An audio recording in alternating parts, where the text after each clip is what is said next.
Hoje é noite, com muito agrado da minha parte, mas é noite de voltarmos à velocidade nacional, desta vez com a primeira entrevista depois do início do Campeonato Nacional de Velocidade, este passado fim de semana, no caso, no Autódromo Internacional do Algarve, e para abrir as hostilidades, nada melhor do que ter o próprio Rafael Lobato, o jovem Rafael Lobato, que regressa à velocidade, mas num âmbito diferente. E por isso, para já, porque vamos saber tudo, vamos dar as boas-vindas. Rafael, mais uma vez, mandar-te os meus cumprimentos aí para Vila Real. É um gosto receber-te aqui, com cumprimentos extensíveis a toda a família, que tenho uma consideração muito especial para os teus pais. E iria-te perguntar, Rafael, e se me permites, tu sabes, já que estiveste mais do que uma vez, ainda eras pequenino, que nós aqui no 16 Válvulas começamos sempre por fazer um enquadramento, puxamos atrás o filme para depois passarmos ao presente e no final terminar com o futuro. E eu ia-te perguntar, Rafael, porque houve aqui estas mudanças rápidas, e isso é bom, mas ainda há um ano andavas, como tu dizes, e bem, e estiveste aqui de regresso à velocidade, no caso com os Caterham, nós tivemos a ocasião de te receber, uma época sempre em alta, bons resultados, e de repente anuncias que estás no Campeonato Nacional de Velocidade. E eu queria saber, primeiro que tudo, como é que foi e que balanço fazes do teu regresso à velocidade no ano passado, agora que já terminou, para fazermos aqui a ponte para este ano de 2025. Podemos começar por aí. Rafael, boa noite e bem-vindo. Obrigado, Gonçalo. Mais uma vez um convite sempre com muito gosto de ter aceito e estar novamente a falar contigo e com todos os espectadores que depois vão ver a entrevista também. Agradecemos todos agradecemos. Ora, exatamente. Voltando a 24, foi um bocadinho mudar, entre aspas, o rumo, digamos assim, porque nos anos anteriores tive parado da parte da competição, portanto, voltei à competição em 2024, não no topo, digamos assim, da velocidade em Portugal, ou no campeonato de Portugal, mas no campeonato dos Caterham.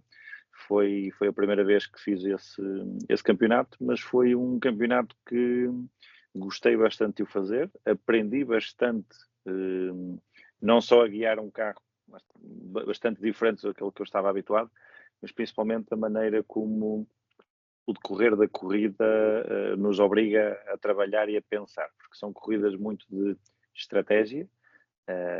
Nós, em forma de brincadeira, dizíamos que era o puro ciclismo, porque eram corridas de 20 minutos, mas o que interessava eram as últimas 2, 3 voltas. Tudo o que acontecia até lá era basicamente estratégia. Era a preparação. Era, ok, tenho que estar bem posicionado, tenho que estar no grupo da frente, mas posso perfeitamente entrar para a última volta em quinto, que posso chegar à meta em primeiro.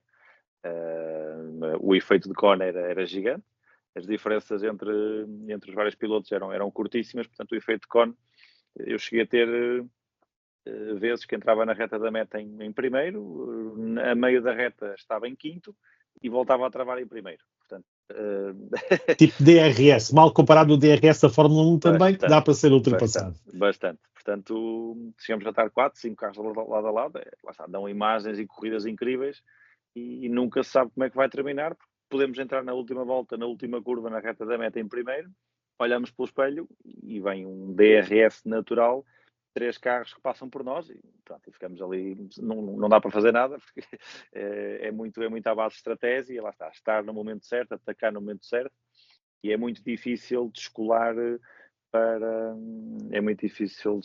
para o carro da frente, porque tendo essas diferenças, muitas vezes, às vezes meio segundo, um segundo, mas lá está, com o efeito de cone é completamente impossível descolar e daí estar em grandes corridas e sempre até à linha da meta e muitas vezes fotofinish com carros a terminar lado a lado.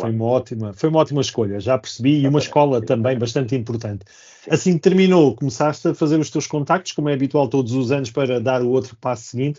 Eu conheço e sei que a vontade é estar na velocidade, na melhor velocidade possível, e eis que apareces efetivamente na equipa campeã, ao lado do campeão 2024, na velocidade, vou falar aqui de César Machado, e eu vinha perguntar-te a ti, Rafael, como é que surge esta oportunidade? Foi daquelas, vê lá se queres, enfim, explica-nos, torna isto mais pessoal do teu lado, explica-nos lá. Sim, foi tudo, por um lado, bastante contente pelo convite do Pedro Salvador por parte da Speed e do César Machado, mas ao mesmo tempo naquela questão de que é tudo um bocadinho à última da hora, digamos assim, mas para os dois lados, tanto do meu lado para conseguir os apoios, porque são precisos muitos apoios e normalmente fica sempre até à última da hora as decisões do meu lado. E, obviamente, do lado da parte da equipa, neste caso, a tentar ao máximo, sempre lá está, também apoios do lado deles para as três partes, no fundo, em conjunto, a Speedy, o César e eu, as três partes, nos conseguirmos entender, entre aspas, porque sempre foi de fácil entendimento entre nós, mas, no fundo, fazer essa energia para que toda a gente esteja com tudo em acordo. Quando é que ficou tudo preto no branco? Foi o quê? Faltava uma semana para começar o campeonato? É uma semana. Ou estou a exagerar? Sim. Não, é verdade, é verdade. Não é propriamente o que nós queríamos ter tudo direitinho, com bastante mais antecedência, até porque era preciso testar, porque eu nunca tinha andado de GT4. A primeira vez que eu andei num GT4, por acaso foi no Supra que estou a fazer o campeonato, foi há 15 dias atrás no Estoril. E nessa altura ainda não tinha fechado a época. Portanto, eu andei no Estoril e passado 15 dias foi a primeira prova. E eu fechei no fim de semana do meio. Pronto, portanto, não é propriamente como nós queremos, mas pronto, às vezes é o que a vida proporciona. Portanto, e por um lado ainda bem, porque conseguimos reunir as forças para estar presentes no campeonato. Não a 100% da maneira que gostamos, mas o que importa é que está alinhado para isso. Mas sim, foi um bocadinho à última da hora. E o que é que notas neste carro, neste Supra que tiveste a ocasião de testar no Estoril? Nunca tinha andado de GT4, mas noto certo. Que é um carro, ou seja, não consigo comparar diretamente com outras marcas, mas pelo menos daquilo que sinto, é um carro que tem uma resposta à saída de curva incrível. O facto de ser motor turbo ajuda nesse sentido, porque mal se carrega, tem pulmão logo disponível para a frente. Outros colegas que já andaram, por exemplo, no Porsche, como é atmosférico, dizem que não é um impulsionar tão grande porque tem que esperar que o motor suba, e neste caso não, nós carregamos e tem uma resposta enorme. Já que falei do Porsche, por exemplo, o Porsche trava muito melhor do que o Supra, melhor no sentido que consegue ser ligeiramente mais tarde, são 10, 15, 20 metros mais tarde do que o Supra, mas foi uma das coisas que me surpreendeu, foi a forma como o Supra trava, porque nunca tinha guiado um carro nem com ABS, nem com controle de tração, e este tem as duas coisas, e eu sempre estive habituado a fazer essa gestão durante a travagem ou a saída da curva com os pés, e neste carro não, temos ajudas nesse sentido. Esse ABS e o controle de tração fazem algum do trabalho que até agora era eu que fazia por completo, e no fundo foi uma questão de hábito, e ainda me tenho que habituar mais ainda, porque já mexe na forma como eu estou habituado a conduzir. E pronto, falta trocar ainda aqui um bocadinho o chip para confiar nas ajudas que são benéficas para o condutor. Isso, muito bem. E isto leva-me a duas perguntas, as duas ao mesmo tempo. Neste caso concreto, primeiro, se tens assegurado a temporada por completo e se vais fazer o Campeonato Nacional de Velocidade apenas. Portanto, são duas em um. Explica-me aqui primeiro, se já a nível dos teus apoios, que depois vais agradecer no final, se te asseguram a temporada completa com a Speedy Motorsport, do Pedro Salvador, naturalmente ao lado de César Machado, e também se a nível de presença vais fazer só o Campeonato Nacional de Velocidade ou mais. Sim, respondendo à primeira, sim, para já está aos 100% do português. Vamos tentar na questão de dar talvez o salto para o ibérico. O espanhol não foi propriamente com muita motivação que nós trabalhamos para ele. Ou seja, primeiro, número 1, o português, tentar o ibérico, e à partida o espanhol não, mas se houver aqui entre aspas, quase um milagre, pode-se pensar nisso. Mas primeiro lugar português e talvez o ibérico. Faltam algumas respostas também a ver se conseguimos fazer os dois em um, digamos assim.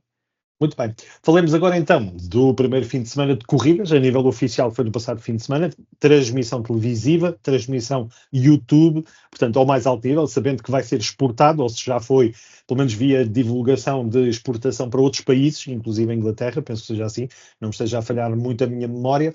Eu ia-te perguntar para já como é que foi a sessão de treinos, os treinos que tiveste, e depois falar da primeira corrida, que foi a corrida que acabam por vencer com características muito próprias, e falar também da segunda. Mas para já, treinos, foi sempre um conhecer do carro gradual e tu, a partir de determinada altura, já conhecias o carro ou ainda ficaste por conhecer em competição, vamos dizer assim, em voltas corridas?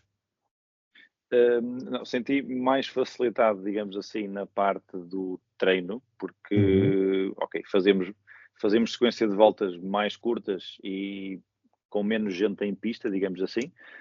Apesar de que este ano há muitos carros em pista e é um dos e anos em que. dividiram em dois e tudo. Exatamente, sim. Aliás, dividiram em dois para conseguir ser mais fácil para todos, mas mesmo assim são muitos carros e lá está, Claro, ainda bem porque há muita mais competitividade e nós também gostamos disso.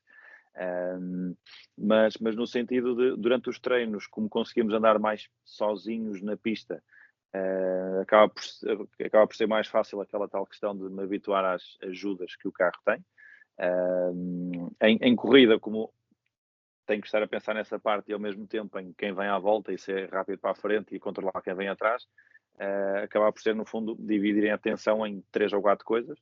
claro. Mas ainda assim penso que, obviamente, vou precisar de mais quilómetros para me habituar a 200%, porque, lá está, neste nível de carros, neste nível de competição, o número de carros e pilotos que há e a competitividade que há, que nós fechamos os olhos e há 10, 12 carros, qualquer um deles pode ganhar, temos que estar a 200%. O 100 ou 110 já não chega, tem que ser muito mais à Pensar em frente. muito mais coisas. Exatamente, Em exatamente. relação à primeira corrida, e como é que foi, já que falámos sobre isso anteriormente, como é que foi estar só com GT4s? Portanto, aqui não houve misturas de ginetas, naturalmente com todo o valor que têm, mas tem o próprio campeonato, tem a própria velocidade, que por vezes ajudava ou não, pelo menos na temporada passada. Em relação a este ano, daquilo que eu vi a primeira corrida, só GT4s, e portanto na corrida 2 também, só GT4s. E ia-te perguntar como é que correu a tua primeira corrida, não me recordo, confesso, também não me lembro de tudo, se partiste com o carro ou se foi o César. Por acaso agora já não me recordo na primeira corrida. Sim, em relação só ao início da pergunta, neste fim de semana a organização conseguiu dividir em dois a Certo? grelha, digamos assim, mas à partida nos próximos fins de semana vai ser tudo junto. Ok. Vamos Este voltar a horário 2024. Este horário e a pista permitia mais folga para todos, então deu para dividir e cada um andava, lá está, mais à vontade, mas à partida não vai, não, os calendários e os horários à partida não vão E conseguir já ter agora tanta falar que a folga. próxima prova é em Vila Real. Também tem essa Exatamente, nuance. exatamente. Também é um Portanto, Vila pormenor Real engraçado. com 52 carros, se vierem todos, vai ser jeito. Mas sim, respondendo mais diretamente à parte da corrida, foi o César que arrancou, Ok. fez a primeira parte da prova com bastantes nuvens, nublado, mas 100% seco. Uhum. E mesmo um bocadinho antes da troca de pilotos começou uma chuvinha ou outra, mas nem era suficiente para ligar o limpa-parabrisas nem para trocar de pneus. Fazemos a troca de pilotos, mais ou menos a meio da prova. Uh, eu entro para a pista e na volta de saída, digamos assim, é lançado o safety car, um concorrente que tinha batido na volta anterior, então houve necessidade do safety car. Andamos ali uma volta, duas, e no recomeço, durante o safety car, começa a chover com mais intensidade, ainda não para pneus de chuva, mas já tínhamos que andar com o livre para-brisas. No recomeço mesmo, portanto, o safety car sai para a box, nesse mesmo recomeço, no final da reta da meta, consigo passar para a liderança da prova. Obviamente não era uma questão fácil de abrir distância para os restantes adversários, porque cada volta ia chovendo mais e nos últimos 6, 7, 8 minutos chovia mesmo a sério. Ninguém quis ir trocar para pneus de chuva, porque o ir para trocar pneus de chuva Perder tempo. Uhum. tínhamos obrigatoriamente 2 minutos de boxe total, o que no fundo iria ser uma volta de E podia atraso. empurrar para trás. E, ok, podia, aquela questão do se, podia Se haver todos hipótese. fossem, até se diluía. Agora, quem ficasse em pista teria vantagem. Exatamente. Se conseguisse ter o carro em pista. Pois, ia praticamente perder uma volta e lá está. Ok, cada vez chovia mais, mas ainda dava, com bastante dificuldade, mas ainda dava para andar com os slicks. Então ninguém quis trocar, toda a gente confiou na pessoa que estava entre o banco e o volante. e então conseguimos, não só nós, portanto, eu termino em primeiro, com o Aston Martin mesmo ao nosso lado. Há uma foto que eu até cheguei a partilhar, foi mesmo foto finish, foram 20 milésimas, foi lado a lado, e logo atrás um Mercedes. Portanto, nós andamos os três na frente da corrida, íamos trocando posições entre nós, e era giro ver porque pronto, desde que assumi a liderança, praticamente a meio da prova até ao final, eu sempre estive na frente. O Mercedes e o Aston Martin iam trocando posições atrás de mim, mas era giro ver, lá está, cada travagem, cada volta, cada curva, voltas consoante a chuva, trocava tudo. Agora travávamos aqui, na volta seguinte tentávamos travar aqui, mas os carros já não paravam porque estava mais molhado. Mesmo com os ABS, aquilo parecia uma árvore de Natal lá dentro, porque pescava por todo lado, mas é assim. E foi giro, mas bastante desafiante ao mesmo tempo, porque cada volta que passava, agora era a trajetória de seco, a seguir era a trajetória de chuva, daqui a 3 voltas era já nenhuma funciona, para onde é que eu vou? Pronto. Foram ali 10 minutos de pura descoberta de travagens, trajetória, linhas para se poder acelerar, mas dos 3 carros, 3 modelos diferentes, pronto, tudo a tentar descobrir. Uns ganhavam nesta curva, era mais longa, ok, este experimentou por ali e ganhou, mas na curva seguinte os 2 de trás já descobriram e também se aproximaram. Pronto, foram 10 minutos muito intensos, muito giros, mas que pronto, no final Revela felizmente deu para... o nível competitivo do nosso campeonato de velocidade. Segunda corrida, poucas horas depois, no meio disso tudo houve aquele grupo também no meio, portanto, que tinham feito a primeira corrida. Como é que foi a segunda? Aí já tiveste tu que partir, e como é que foram as coisas? Eu vi na televisão, mas eu gosto de te ouvir a ti. Certo. Na segunda prova já fui eu a arrancar. Toda a gente arrancou de pneus slicks, apesar de ter chovido até 15 minutos do semáforo verde, mas bastante forte e era claramente para pneus de chuva. Mas naqueles 15 minutos, desde que no fundo os carros saíram da box, dão a volta de aquecimento e param na grelha, houve ali um milagre de que as nuvens desapareceram todas, ficou muito sol e até veio o vento, e aquilo em 15 minutos a pista se secou com uma rapidez incrível. E, já tinhas slick postos ou não?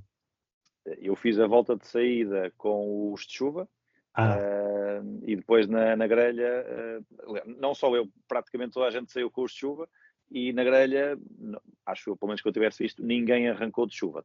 Acho eu, pelo menos toda a gente mudou-se. Arrancou com... Tiveram a ocasião de mudar. Muito bem. Exatamente. Já parece MotoGP, mas pronto, mal comparado. Exatamente, mas ninguém teve que ir a correr exato, para o exato, não foi preciso. Mas foi muito desafiante, porque fez lembrar o fim da corrida 1, mas estava exatamente ao contrário. Na corrida 1 molhou muito depressa. Lembrar, já agora deixa-me só antes que eu me esqueça, e também para quem não tenha acompanhado, que vocês partiam com o handicap de algum tempo, por causa de terem vencido a primeira corrida. 10 segundos, pronto, ok. Portanto, partiam recuados, apesar de terem vencido a primeira prova, mas há este mecanismo de compensação, portanto, quem ganha tem um handicap de tempo. Muito bem. Portanto, estavas mais atrás na grelha. Sim, quem ganha leva 10 segundos, que tem que ficar mais tempo parado na troca de pilotos. Quem faz segundo leva 5 e quem faz terceiro leva 3. Exato. Portanto, nós à partida para a segunda prova, nós arrancamos de 9º da geral. A qualificação a minha no dia anterior não tinha sido espetacular. A pista estava a secar muito rápido, com muita gente, lá está, ainda à procura de trajetórias e muita confusão, porque toda a gente queria tentar chegar à frente o mais rápido possível. Perdemos algum tempo para o primeiro e segundo classificado, mas infelizmente, quando nós estávamos mesmo a pensar em trocar e quando no fundo ia abrir a janela, houve um safety car. Ou seja, reagrupou tudo, e quando o safety car saiu e nós fomos para a paragem na box, toda a gente estava colada. Portanto, esses 10 segundos extra obrigatórios foram mais penalizadores do que se fosse uma corrida normal. Portanto, na box, obrigatoriamente, íamos perder mais tempo, acabamos por perder mais posições. O César ainda conseguiu recuperar até quinto dos prós. E foi a posição que terminamos no final da corrida 2. Ele voltou a andar bastante bem, estava no ritmo do carro líder na altura, e pronto, portanto fica aquele sentimento de que Se não, é os SUS. Se não fossem os 10 segundos, se calhar tínhamos feito pódio, mas também só levamos esses 10 segundos porque já tínhamos ganho antes. Portanto, por um lado, foi uma excelente primeira corrida, mas se não fossem esses Claro. handicaps, podíamos E ter a feito o melhor nível resultado matemático da classificação, também amealharam aqui bastantes pontos. Não sei a nível de sim, classificação, sim. não tive acesso já à informação. Sim. Oficialmente, pelo menos que eu tenha visto, ainda não saiu, mas do que nós já fomos fazendo, teoricamente estamos em segundo lugar. Em primeiro está o Aston Martin, aparentemente, e nós em segundo. Portanto, são bons pontos para o resto do E o campeonato. Aston Martin, mais uma vez, a fazer aqui analogias para a Fórmula 1, por exemplo, em que não ganha nenhuma das corridas, mas mantém-se sempre com o mesmo nível de pontuação. Portanto, os dois Exatamente. Toyotas vencem, na versão oficial na segunda corrida, vocês da equipa Speedy, mas quem está à frente da classificação é quem não ganhou. Pronto, basicamente para explicar que também é muito importante acumular o máximo de pontos, não quer dizer que se ganhe. Muito bem, sim. Rafael, de uma forma rápida para a parte final, porque já percebemos aqui o enquadramento desta primeira corrida com duas ações em pista, ia-te perguntar na próxima, porque é, obviamente, Vila Real, é correr aí à porta de casa. Como é que tu antecipas, desde já, fazer-se Vila Real com o Toyota? Não sei se já tiveste a ocasião de utilizar simulador, por exemplo, que eu sei que tu és piloto de simulador de sim. Sim, obviamente vai ser a única forma de se treinar em Vila Real é no simulador. Ok, posso ter a vantagem de poder ir correr ou andar de bicicleta na pista, sim, mas de carro de corrida não há hipótese. Essa é, por um lado, a vantagem, só nas sessões oficiais e toda a gente anda ao mesmo tempo. Portanto, não há hipótese de treinar na pista anteriormente, seja com o carro for. Portanto, vai ser à base de simulador. A vantagem que eu também já conheço bastante bem, por ter corrido várias vezes nos últimos anos. O recorde do circuito ainda é meu, feito em 2015, portanto há 10 anos atrás, de norma, na altura. Portanto, isso são tudo pontos e experiência que, lá está, nas poucas sessões e pouco tempo que temos de treinos, mesmo durante o fim de semana oficial, é tudo formas de poder ganhar tempo de pista ou ir encurtando a forma de aprendizagem para o circuito citadino. Cada volta é muita informação que nós conseguimos recolher e trabalhar sobre isso. Portanto, é tudo vantagem que, teoricamente, na teoria posso ter, mas ao mesmo tempo no campeonato que estamos e com o nível de pilotos que estamos, ninguém vai chegar lá sem saber para que lado são as curvas. Portanto, os métodos que eu vou usar, claramente o resto da grelha também o vai usar, e claramente também já deu para ver que o nível é bastante alto, muita gente sabe e anda depressa, portanto não quer dizer que esteja toda a gente igual a igual, mas as diferenças hoje em dia com os métodos que há é muito na base do chega a hora e agora sim tens que desenrascar e mostrar, porque basicamente já vai toda a gente saber onde é que se trava, em que mudança se faz devido aos simuladores. Portanto, vem então a corrida de Vila Real, as duas corridas, estamos aqui desejosos. Muito bem. Para a parte final, obviamente, os agradecimentos por aqui por um minuto, para também não tomar muito do teu tempo, mas estou-me a lembrar que não te perguntei antes, não sei agora se me dás essa ocasião, perguntar se vocês tinham BOP para esta corrida, porque sei que há carros, normalmente Mercedes também, não vou aqui dizer que sejam só os Mercedes, mas costuma haver BOPs criados pela SRO. No vosso caso, vocês tinham, neste fim de semana do Autódromo do Algarve? Sim. Okay. Toda a grelha estava baseada no BOP do SRO, no BOP internacional. Pronto, perfeito. Muito bem. Agradecimentos finais. Rafael, para terminarmos. Agradecimentos finais à Tomefel, porque é um dos patrocinadores principais deste ano de 2025. O fator de ser concessionário oficial Toyota e eu estar a correr num Toyota Supra ajuda aqui, obviamente, na relação das duas partes. Agradecer também ao Pedro Salvador e à Speedy pelo convite, pela confiança e pela forma como, ainda só foi um fim de semana, mas pela forma como abordamos e temos trabalhado no sentido de chegarmos ao objetivo de 2025, que é eu ser campeão e a Speedy e o César serem novamente, ou seja, 2 anos seguidos campeões nacionais. Exatamente. Agradecer também à Topics Chat, que é uma futura rede social que aí vem, que já tem dado algum zoom, mas que a partir de dentro de 1 mês, 2 meses será o lançamento oficial, ou seja, uma concorrente de Facebook, Instagram, por aí fora, mas portuguesa, uma marca portuguesa. Agradecer também à Laland, que é um amigo meu que está, no fundo, responsável pelas redes sociais, tudo o que eu gosto e vou partilhando com ele, vamos tentando criar essa mensagem para que seja fácil as pessoas perceberem, verem, gostarem de corridas, poderem seguir, porque também é através dessa partilha que lá está, os próprios patrocinadores e parcerias gostam disso e também se identificam e querem estar envolvidos nisso.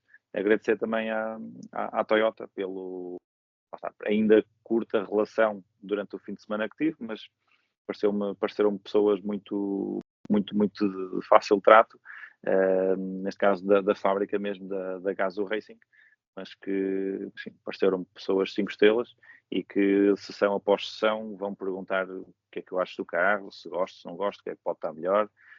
Lá está, feedback que nós próprios pilotos também gostamos que nos ouçam, porque, lá está, se forem 10, 20, 30 pilotos a dizer a mesma coisa ou coisas parecidas, eles próprios na fábrica podem desenvolver ou suspensões, ou pensando já em até 26 ou 2027, melhorias que podem sair para todos os Supras a nível mundial. Muito bem. Rafael, terminamos dando-te aqui os parabéns pelas corridas, mas talvez mais pela primeira, e ter visto aquilo que tu fizeste com o carro onde eu também já andei, com o Pedro Salvador a meu lado a ser piloto, e portanto sei aquilo que está aí nesse carro, e portanto todos os parabéns que aquilo que conseguiste e levar o carro à vitória, portanto neste caso só tenho mesmo que te dar os parabéns. De resto, despedir-me como faço sempre, desejando ótimas corridas, também os cumprimentos mais uma vez aos teus pais, e saudades, obviamente, de os cumprimentar, e a família toda, incluindo aqui o teu recentemente desaparecido avô, mas a quem tenho uma elevada memória dele e quero que vocês também continuem a honrar como fazem isso também. Um abraço, Rafael, uma boa noite e até breve. Voltamos a falar em breve. Obrigado. Obrigado, Gonçalo. Obrigado, uma boa noite. Obrigado. Obrigado.